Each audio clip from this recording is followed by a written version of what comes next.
السلام علیکم ورحمۃ اللہ وبرکاتہ۔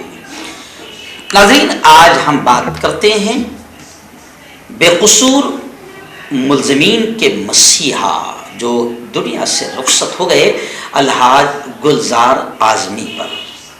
جی ہاں، گزشتہ کل یعنی 20 اگست 2023 بروز اتوار کو صبح 10:35 پر الحاج گلزار اعظمی نے ممبئی کے مشہور ہاسپٹل مسینہ میں آخری سانس لی۔ جی ہاں، میں خود وہاں پر موجود تھا اور مالیگاؤں، دھولیا، اورنگ آباد، جالنا، پربھنی، جنتور، اکولا، امراوتی، ناگپور، ان تمام علاقوں سے مہاراشٹر کے تمام ہی ذمہ داران موجود تھے۔ اس کی وجہ یہ ہے کہ خود الحاج گلزار اعظمی صاحب مرحوم نے گزشتہ کل 20 اگست کی تاریخ طے کی تھی ورکنگ کمیٹی مہاراشٹرا جمعیت علماء ارشد مدنی یونٹ کی، خود مرحوم نے بلائی تھی۔ اور پچھلے ہفتے حالت خراب ہو گئی، گرنے کے بعد آپ بے ہوشی آپ پر طاری ہو گئی اور آپ کو مسینہ ہاسپٹل میں داخل کر دیا گیا۔ تو اب تمام ذمہ داران پہنچے تھے، اور یوں سمجھیے کہ اگر یہ کہوں تو غلط نہیں ہوگا کہ مرحوم الحاج گلزار اعظمی صاحب نے سب کو، اپنے ساتھ کام کرنے والی پوری ٹیم کو اسی دن وہاں پر بلایا تھا، اور یوں سمجھیے کہ سب کے سامنے انہوں نے داعی اجل کو لبیک کہا۔ ہم خود وہاں پر سب کے سب موجود تھے۔ بڑا عجیب منظر تھا، پورا ہاسپٹل جیسے جیسے خبر پھیلتی گئی چاروں طرف سے لوگوں کا ایک جمع غفیر ہاسپٹل، جمعیت علماء کے آفس اور مرحوم کے گھر کے آس پاس ایک بھیڑ لگنے لگی۔ ہاسپٹل میں گزشتہ کل جنرل سیکرٹری مولانا حلیم اللہ صاحب قاسم، خازن جمعیت علماء مہاراشٹر مفتی یوسف صاحب اور صدر جمعیت علماء مہاراشٹر حافظ مسعود صاحب ناگپور، ایسے ہی جمعیت علماء کے ورکنگ کمیٹی کے ذمہ داروں میں مفتی اسماعیل صاحب قاسمی MLA مالیگاؤں، کانگریس کے قداور نیتا نظام الدین رائین صاحب، اور بھی جتنے ذمہ داران ہیں جیسے جنتور پربنی وغیرہ سے مفتی کلیم بیگ صاحب، قاری عبدالحمید صاحب اور آس پاس کے تمام لوگ وہاں پر موجود تھے۔ شمال مغربی زون سے مفتی اسلم قاسمی صاحب، ہم تمام لوگ موجود تھے کہ اندر سے خبر آئی کہ الحاج گلزار اعظمی کا انتقال ہو گیا۔ ان کے بیٹے انور یا انوار ان کا نام ہے، وہ سب کے سب وہاں موجود تھے۔ انہوں نے اندر سے یہ خبر لائی اور پھر ایک جمع غفیر وہاں جمع ہوا۔ وقت طے ہوا کہ رات 9:30 بجے آپ ہی کے گھر کے قریب نماز جنازہ ادا کی جائے گی۔ مولانا ارشد مدنی جو راشٹریہ ادھیکش قومی صدر جمعیت علماء ہند کے، ان کے حکم پر مولانا سید معصوم ثاقب صاحب دہلی سے فوراً روانہ ہو گئے، اور وہ بھی 6 بجے ممبئی میں پہنچ چکے تھے، اور بعد نماز مغرب جمعیت علماء ہند مہاراشٹر کے آفس میں، ہیڈ آفس میں باقاعدہ وہاں ایک دعائیہ نشست بھی ہوئی مولانا سید معصوم ثاقب صاحب اور تمام ذمہ داران کی موجودگی میں، اور پھر بعد نماز عشاء 9:30 بجے مولانا الحاج گلزار اعظمی صاحب کے گھر کے قریبی پیرولین میں نماز جنازہ پڑھی گئی۔ سید معصوم ثاقب صاحب نے ہی نماز جنازہ پڑھائی، اور پھر وہیں سے قریب مرین لائنز میں بڑا قبرستان میں ہزاروں سوگواروں کے ہجوم میں تدفین عمل میں آئی۔ چلیے آئیے، یہ تو ایک خبر ہے، اب تھوڑی سی بات کر لیتے ہیں۔ کسی شاعر نے کہا ہے کہ ایسا کچھ کر کے چلو یا کہ بہت یاد رہو۔ قسم اللہ کی، گلزار اعظمی نے وہ کیا ہے کہ برسوں نسلیں گلزار اعظمی کو یاد رکھے گی۔ مولانا ارشد مدنی کا تو بڑا اہم بیان آیا ہے کہ اب گلزار اعظمی جیسا کوئی نظر نہیں آتا۔ ہم سب دعائیں کریں کہ اللہ تعالیٰ کوئی مخلص، کوئی بے باک، کوئی نڈر، کوئی حق گو، کوئی صاف ستھرا انسان گلزار اعظمی کی طرح اس اہم شعبے کو سنبھالیں۔ کیا تھے گلزار اعظمی؟ کیا کرتے تھے گلزار اعظمی؟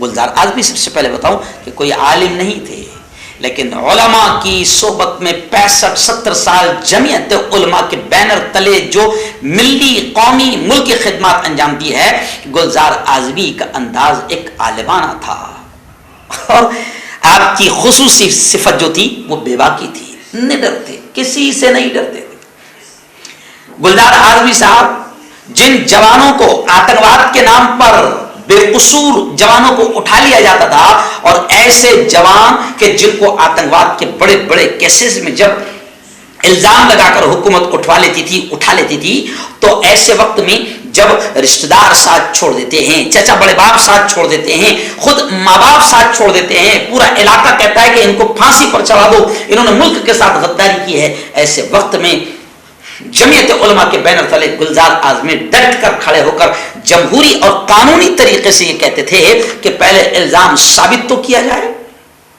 اور پھر قانونی امداد کمیٹی کے سربراہ ہونے کے ناطے گلزار اعظمی صاحب ان تمام کیسز کو اپنے ہاتھ میں لیا کرتے تھے، اور اپنی سرپرستی میں وکلا کی ایک مضبوط ٹیم کے ساتھ میں گلزار اعظمی صاحب نچلی کورٹ، ہائی کورٹ سے لے کر سپریم کورٹ تک پہنچا کرتے تھے۔ سینکڑوں جوانوں کو پھانسی کے پھندے سے بچانے کا کام اللہ نے لیا ہے تو وہ الحاج گلزار اعظمی سے لیا ہے۔ سینکڑوں نوجوانوں جن کو بے قصور اٹھایا گیا، اور آج بھی سینکڑوں کیسز نچلی کورٹ سے لے کر سپریم کورٹ تک کے چل رہے ہیں، جن کو گلزار اعظمی صاحب وکیلوں کی ایک مضبوط ٹیم کے ساتھ جمعیت علماء کے بینر تلے ان مقدمات کی سرپرستی فرما رہے تھے، لڑ رہے تھے۔ گلزار اعظمی صاحب کا یہ اہم کام تھا۔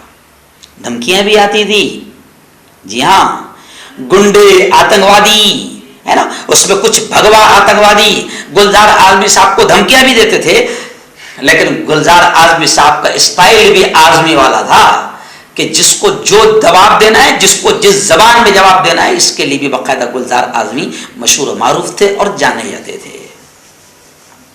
ایک بے باک نڈر حق گو شخص، ایک مخلص لیڈر، ایک مخلص رہنما چلا گیا ہے۔ دنیا سے ہم دعائیں کریں کہ اللہ ان کی مغفرت فرمائے، ان کے درجات کو بلند فرمائیں، اللہ رب العزت ان کے اہل خانہ کو صبر جمیل عطا فرمائے، اور جمعیت علماء کو اللہ رب العزت الحاج مرحوم گلزار اعظمی کی طرح کوئی رہنما اللہ نصیب فرمائے۔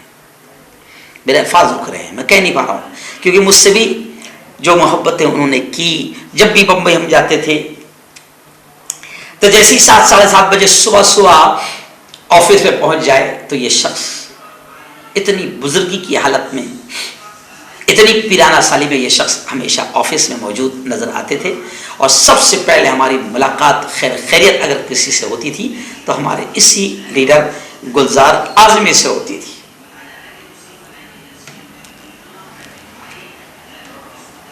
مرحوم مستقیم صاحب احسن اعظمی جو ہمارے صدر تھے، ان کا بھی 2 مہینے پہلے انتقال ہوا۔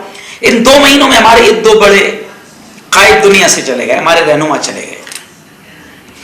کبھی یہ ساتھ ہوتے تھے تو دونوں کا ایک ساتھ جملہ نکلتا تھا، جیسے میں سلام کر کے داخل ہو جاؤں بوسو تو دونوں کا ایک جملہ نکلتا تھا، آ گیا ہمارا شیر۔ دعائیں بھی دیتے تھے، حوصلہ بھی دیتے تھے، کاندھے پر ہاتھ بھی رکھتے تھے، پیڑ بھی تھپتھپاتے تھے، اور آگے بڑھنے کی نصیحت بھی کرتے تھے، بہت کچھ سکھاتے تھے۔ خیر، اللہ ان کی قبر کو نور سے منور فرمائے، اللہ جنت الفردوس میں اونچا اعلیٰ مقام نصیب فرمائے۔ جی ہاں، آئیے بس تھوڑی سی آخری خبر میں آپ کو بتا دوں کہ کس نے گلزار اعظمی کے تعلق سے کیا بات کہی۔ مالیگاؤں والوں نے کہا کہ اہل مالیگاؤں آپ کے احسان مند ہے۔ آپ کو یاد ہوگا کہ بڑا قبرستان کا جو کیس تھا، جس میں اہم ملزم ہیں سادھوی پرگیا سنگھ ٹھاکر، جس کو بی جے پی نے آج پارلیمنٹ میں پہنچا دیا، تو یہ کیس بھی الحاج گلزار اعظمی صاحب کی سرپرستی میں چل رہا تھا، اور آگے بھی چلے گا انشاءاللہ، اللہ چلائے گا۔ عارف نسیم خان صاحب جو کانگریس کے قدآور نیتا ہے، انہوں نے بھی کہا ہے کہ قوم کا ملت کا ناقابل تلافی نقصان ہوا ہے۔ سماجوادی پارٹی کے سپریمو ابو عاصم اعظمی نے کہا ہے کہ مسلمانوں کا بڑا نقصان ہوا ہے۔ گلزار اعظمی کے انتقال پر باقاعدہ جو صحافی حضرات ہیں، انہوں نے بہت زبردست انداز میں اپنا قلم چلایا ہے۔ سمیع اللہ خان صاحب نے بھی لکھا ہے کہ گلزار اعظمی صاحب کی وفات پوری ملت کے لیے ایک بڑا نقصان ہے۔ ایسے ہی معصوم مراد آبادی صاحب نے بھی کہا کہ گلزار اعظمی کی ملی خدمات کو ہم سب سلام پیش کرتے ہیں۔ میں شارٹ میں کہہ رہا ہوں، اور بھی کچھ لوگوں نے کہا کہ گلزار احمد اعظمی یاد بن گئے ہیں، اور عمر فرائی کا ایک بڑا پیارا آرٹیکل آیا ہے جس میں انہوں نے یہ کہا ہے کہ مرحوم گلزار اعظمی صاحب نے اپنا حق ادا کیا۔ واقعتاً اللہ ان کی خدمات کو قبول فرمائے۔ بہرحال موت کا مزہ تو ہر نفس کو چکنا ہے، مرحوم کو بھی اس دنیا سے رخصت ہونا تھا، لیکن آپ نے اپنی زندگی میں حق ادا کیا ہے۔ جی ہاں، اور حق ادا کرنے کی پوری کوشش کی ہے، پوری کوشش کی ہے۔ 65 سے 70 سال تک خدمت کی ہے۔ مولانا ارشد مدنی نے کہا کہ اب مرحوم گلزار اعظمی جیسے صفات کا حامل اب کوئی دوسرا نظر نہیں آتا۔ گلزار اعظمی کا انتقال جمعیت علماء ہند اور ملک دونوں کے لیے ایک بڑا خسارہ ہے۔ خیر، نسلیں آپ کو یاد رکھے گی گلزار اعظمی صاحب۔ آخر جملہ کہوں گا کہ ہم اہل جلگاؤں پر بھی آپ کا بڑا احسان ہے۔ ہمارے شہر کے بھی بہت سارے لوگوں کو، جوانوں کو بے قصور جو اٹھایا گیا تھا، تو آپ نے بہت زبردست انداز میں ان کی حوصلہ افزائی کی، ان کے گھر والوں کو تسلی دی، اور آپ نے باقاعدہ سرپرستی کرتے ہوئے ان کے کیسز کو آگے لے جا کر لڑا، اور کچھ نوجوان تو الحمدللہ باعزت رہا ہو کر ہمارے اپنے شہر جلگاؤں میں آج وہ سماج کے ساتھ عزت کی زندگی گزار رہے ہیں، جی رہے ہیں۔ تو گلزار اعظمی صاحب، آپ کا احسان ہم پر بھی ہے، ہمارے پورے شہر پر بھی ہے، ہمارے پورے ضلع پر بھی ہے، اور آپ کا احسان پوری ملت پر ہے۔